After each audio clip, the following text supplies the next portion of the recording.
બોરસદની સંજીવની હોસ્પિટલના સ્ટાફ નર્સની બેદરકારીના કારણે પ્રસ્તુતિ દરમિયાન પરિણીતાને આંતર ઇજાઓ થતાં પરિણીતાનું કરમસદની શ્રીકૃષ્ણ હોસ્પિટલમાં સારવાર દરમિયાન મોત થતાં પરિવારજનોએ હોબાળો મચાવી હોસ્પિટલના તબીબ સામે કાર્યવાહી કરવાની માંગ કરી હતી.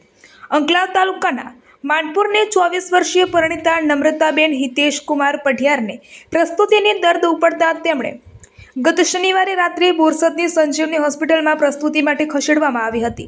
આ દરમિયાન ડોક્ટર મહેન્દ્ર પઢિયારની ગેરહાજરીમાં સ્ટાફ નર્સ દ્વારા પ્રસ્તુતિ માટે કાર્યવાહી કરવામાં આવતા પરિવારજનોના આક્ષેપ અનુસાર સ્ટાફ નર્સો દ્વારા પ્રસ્તુતિ માટે પરિણીતાના પેટ પર અસહ્ય પ્રેશર આપવામાં આવતા બાળકનો જન્મ થયો હતો, પરંતુ બાળકને ઈજાઓ પહોંચી હતી. તેમજ પરિણીતાને ગર્ભાશયમાં આંતરિક ઈજાઓ થતાં તેણે પુષ્કળ પ્રમાણમાં લોહી વહેવા માંડતા તેણીની તબિયત લથડી હતી.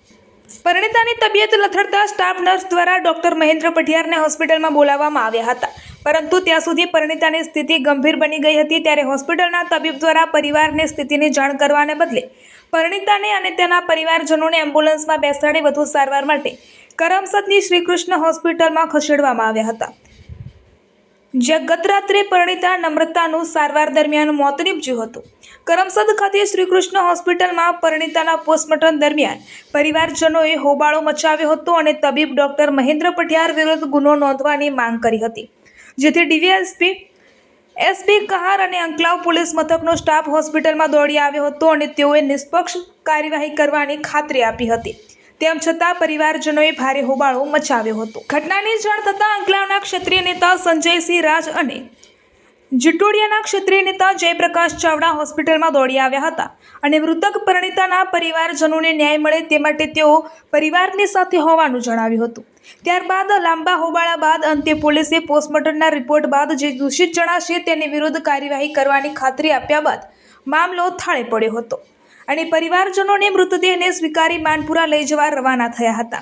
પરિવારજનોએ જણાવ્યું કે તબીબની બેદરકારીના કારણે 3 વર્ષની માસૂમ દીકરીએ પોતાની માતાનું છત્ર ગુમાવ્યું છે, જ્યારે જન્મ લેનાર બાળકે પણ માતાનું મોઢું પણ જોયું નથી, જ્યારે બાળકની સ્થિતિ પણ હોસ્પિટલમાં ગંભીર હોવાનું જાણવા મળેલ છે. રિપોર્ટર વિજય પરમાર. બાબત તો ખરી, તમે એ જ કહેવા માંગો છો ને? એટલે અત્યારે તો પરિવારને બેઠી જ લેવાનું આવે.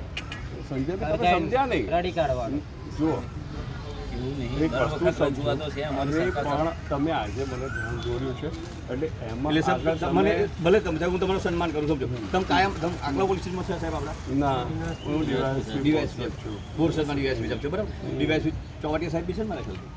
હું ચોવડે બદલી છે કે તમે છો, બરાબર? હવે તમે છો વારંવાર, તમે તો હમણાં 6 મહિના સુધી બદલાઈ જશે. એક વસ્તુ સંજયભાઈ તમે સમજો, આપણે જે કાર્યવાહી કામગીરી કરવા માંગીએ છીએ, જ્યારે બાબત ધ્યાને આવી છે આપણાને અને એ પણ આપણે આગળ વધવા માંગીએ છીએ અને જ્યારે તમામનો સહકાર માંગીએ છીએ તો તમે સહકાર આપો ને. આ પીએમ રિપોર્ટમાં અમારે કેવું નિખાલસતાથી કેવું છે, માનવતાની દ્રષ્ટિએ આમાં આપણે કોઈ આક્ષેપ પ્રત્યે જે થશે ઘટના, આજ અમારા જયપ્રકાશસિંહ ચાવડાની સગી સારી મરી ગઈ, કસુંબારની ઘટના હતી, એના અગાઉ બી હમણાં પંચમહાલની ઘટના બની, એના અગાઉ બી ઘણી બધી ઘટનાઓ બની.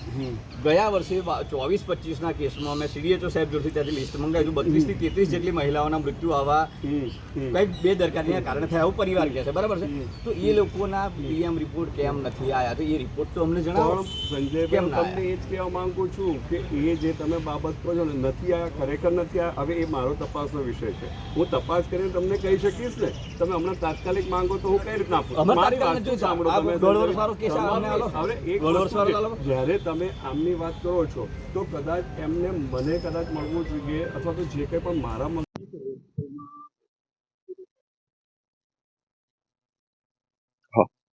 આજરોજ નમ્રતાબેન હિતેશભાઈ પરમાર રહે માનપુરના અહીંયા કૃષ્ણ હોસ્પિટલ ખાતે મરણ ગયેલાની સારવાર દરમિયાન મરણ ગયેલાની વિગત ધ્યાને આવી હતી. એ બાબતે તપાસ કરતા વિગત એવી જણાઈ આવેલ કે 22 તારીખના રોજ નમ્રતાબેનને સંજીવની હોસ્પિટલ બોરસદ ખાતે ડિલિવરી બાબતે એડમિટ કરવામાં આવ્યા હતા અને એ ડિલિવરીની કાર્યવાહી કામગીરી દરમિયાન એમને કંઈક બ્લડિંગ વગેરે ચાલુ થયા હતા અને એવી કોઈ હકીકત જણાવતા એમને ત્યાંથી કૃષ્ણ હોસ્પિટલ ખાતે વધુ સારવાર અર્થે એડમિટ કરવામાં આવ્યા હતા અને 22 તારીખથી આજ દિન સુધી એમની સારવાર ચાલી રહી હતી અને એ સારવાર દરમિયાન મરણ ગયેલાની વિગત જણાઈ આવેલ છે.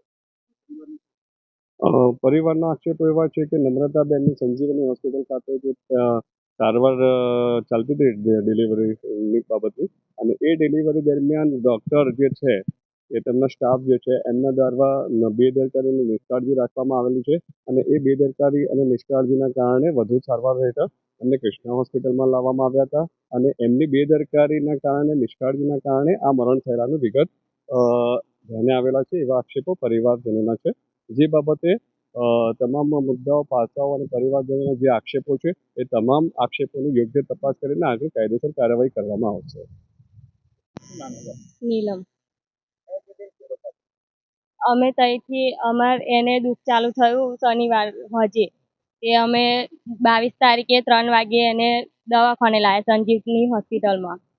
તો આગળ એ લોકોએ એવું કીધું, ડૉક્ટર નહોતા ત્યારે, તે ડૉક્ટર આવવામાં 8 વાગે કે આવશે ક્યાં, ત્યાં પછી કે સોનોગ્રાફી કરશે, ત્યાં પછી કે કહેશે કે ડૉક્ટર. તો ડૉક્ટર આવ્યા તો સોનોગ્રાફી કરી, તો ડૉક્ટરે એવું કીધું બધું કમ્પ્લીટ છે, બાળક કમ્પ્લીટ છે, બધું જ મય પેટમાં કમ્પ્લીટ છે ક્યાં.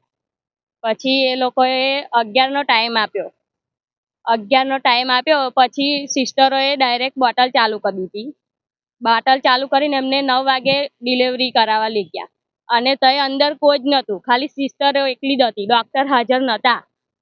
અને ત્યાં પછી એમને લોકોએ 4 થી 5 જણા, 5 થી 6 જણા હશે, એમને બધાએ પેટ ઉપર પ્રેશર આપ્યું, અને એમાં આ બધું એને પોથરી ફાટી ગઈ અંદર, અને એનું ખૂન જ બંધ જ નહોતું થતું. અને ત્યાંથી અમને અહીં આગળ મોકલ્યા, ને શું થયું એવું અમને કીધું નહીં. તો 108માં બેઠા ને તે એને ભણે નહોતું, તો એવું જ હોય ને, એવું જ કશું ના હોય ને એવું જ હતું. અમારે અત્યારે માંગણી એ છે કે અમને ન્યાય આપો. આટલા બધા કેસ બન્યા છે તો કોઈને ન્યાય નહીં આપ્યો, તો આ બીજા બધા પબ્લિક જે અમાર કરતા પેલે હોય એમને પણ આ સમજણ પડવી જોઈએ કે ના, આ ડૉક્ટરોની બેદરકારી છે. મારું નામ છે કિશન, જે અત્યારે એડમિટ છે એ મારા ભાભી છે. કરમસદ મેડિકલ સંજીવની હોસ્પિટલના ડૉક્ટર અમને મૂકી ગયા છે 22 તારીખે લગભગ 12 વાગે. કયા પૂછાવાના, ને પછી અહીંયા આવ્યા પછી બ્લડિંગ જે હતું ત્યાંથી જ એ બંધ નહોતું થઈ શકતું. હવે અહીંયા આગળ અમને એવું લાગ્યું કે કોથળી ત્યાંથી ગર્ભાશય કંઈ ફાટી જ ગઈ હતી, તો અમને એમનું ઓપરેશન કર્યું. ત્યારે 53 બોટલ બ્લડ ચડાવ્યું. પછી એક દિવસ ગયો, એક રાત ગઈ. 4 વાગે ઓપરેશન પહેલું પત્યું, એક રાત ગઈ. બીજે દિવસ એવું કીધું કે પેટમાં બ્લડ ભેગું થાય છે, તો એમને એ ઓપરેશન કર્યું. એ ઓપરેશન કર્યા પછી બ્લડ ચાલુ, બ્લડિંગ ચાલુ. અત્યારે એ એવું કહે છે કે 153 કાં તો 120 બોટલ બ્લડ ગયું, બરાબર. તો એ બ્લડિંગ જે થયું, જે ત્યાંથી સંજીવનીવાળા હોસ્પિટલમાંથી થયું, એ અહીંયા પછી પણ સોલ્વ નહીં થઈ શક્યું, બરાબર. તો એ છે કે આ બ્લડ ચડ્યું, ના ચડ્યું, શું અમારી ગેરંટી? અમારે 4 થી 5 લાખ રૂપિયા થઈ શકે છે. છોકરો પણ સિરિયસ છે, બાળકને પણ મૂક્યું છે. 3 ડૉક્ટરનો એક જ છે, વિકલાંગ બાળક રહ્યા છે, બરાબર. હવે બાળક વિકલાંગ રહ્યા કે પાછળ એની નાની છોકરી છે. અમે એમ કહીએ છીએ કે અત્યારે અમને ન્યાય મળવો જોઈએ, ગમે તે થાય. અત્યારે કેસમાં પડીશું તો કંઈ થવાનું જ નથી, અમારો ધક્કા જ ખાવાના છે આખી જિંદગી. તો અત્યારે મને ન્યાય આપે, બસ, બીજી કઈ માગણી છે નહીં આમની જોડે.